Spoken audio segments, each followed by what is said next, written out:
ইলেকশ্যনটো আলোচনা হৈছে আমাৰ আলোচনা কৰি পেলাই যেতিয়াই ইলেকশ্যন কমিশনে বাই ইলেকশ্যনৰ ডেট ঘোষণা কৰে তেতিয়াই আমাৰ ইপিপিএল দলৰ পৰা কেণ্ডিডেট ঘোষণা কৰি পূৰ্ণ দমত বাই ইলেকশ্যনটো খেলাৰ কাৰণে আমি ইয়াতে মানে এটা ডিচিশ্যন লোৱা হয়। আমাৰ কাৰণে বাই ইলেকশ্যনটো মানে ডাঙৰ ইস্যু নহয় বা ইলেকশ্যনটোৱে আমাৰ কাৰণে ইমান মানে কিবা নহয়, ডাঙৰ কথা নহয়। যেহেতু আমাৰ দলৰ যিমান নেতৃবৃন্দ আছে, নেতাসকল আছে, তেখেতসকলে প্ৰফেশ্যনেল পলিটিচিয়ান নহয়। তেখেতসকলে বেছিভাগে আন্দোলনৰ বেকগ্ৰাউণ্ডৰ পৰা আহা, এটা বিপ্লৱৰ জীৱনৰ পৰা আহা। তেখেতসকলে বিপ্লৱী জীৱন যাপন কৰিছিলে আগতে।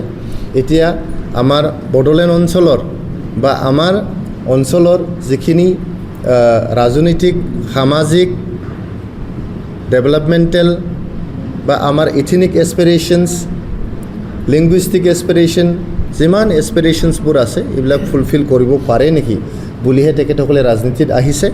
গতিকে ইলেকশ্যন আহিব আৰু যাব, আমাৰ নেতৃবৃন্দৰ কাৰণে এইটো ডাঙৰ ইস্যু নহয়। আৰু বাই ইলেকশ্যন স্পেচিয়েলি এইটো ডাঙৰ ইস্যু নহয়। বাই ইলেকশ্যনটো বাই এণ্ড লাৰ্জ যিখিনি ৰুলিং পাৰ্টি থাকে, ৰুলিং পাৰ্টিয়ে জিকে। গতিকে এইটো লৈ পেলাই আমি ইমান চিৰিয়াছলি এতিয়াও আমি লোৱা নাই বা চিৰিয়াছলি তেনেকুৱা আলোচনাও কৰা হোৱা নাই। এটাই সিদ্ধান্ত লোৱা হৈছে যে যেতিয়াই আমাৰ ইলেকশ্যনটো ঘোষণা হ'ব তেতিয়াই আমাৰ কোৰ কমিটিয়ে কেণ্ডিডেটটো মানে বাছি লৈ পেলাই ঘোষণা কৰি দিব আৰু আপোনালোককে প্ৰথমে জনাই দিয়া হ'ব।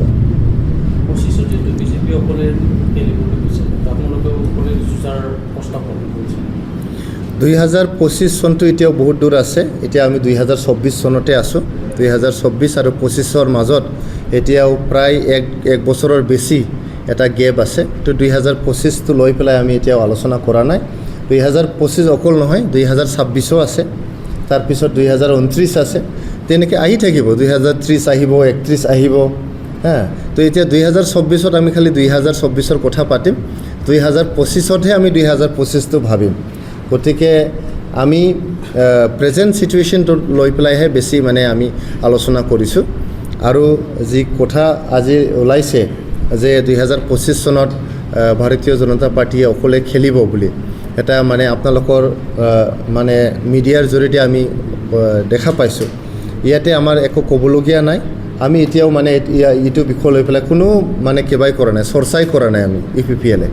গতিকে 2025 এতিয়াও দূৰ আছে। যেতিয়া 2025 চন আহিব তেতিয়া 2025টো আলোচনা কৰিম। 2026ত MLA ইলেকশ্যন আহিব, তেতিয়া আকৌ আমি 2026টো আলোচনা কৰিম। 2029 চনত আমাৰ MP ইলেকশ্যন আহিব, তেতিয়া আকৌ 2029ৰ কথাটো আমি পাতিম।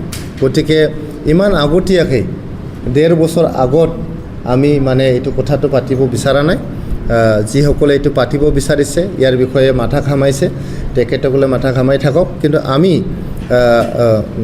যথা সময়ত ৰাইট টাইমত right discussion and right decision will be taken. গতিকে আপোনালোকে তাৰ কাৰণে ৱেইট কৰিব।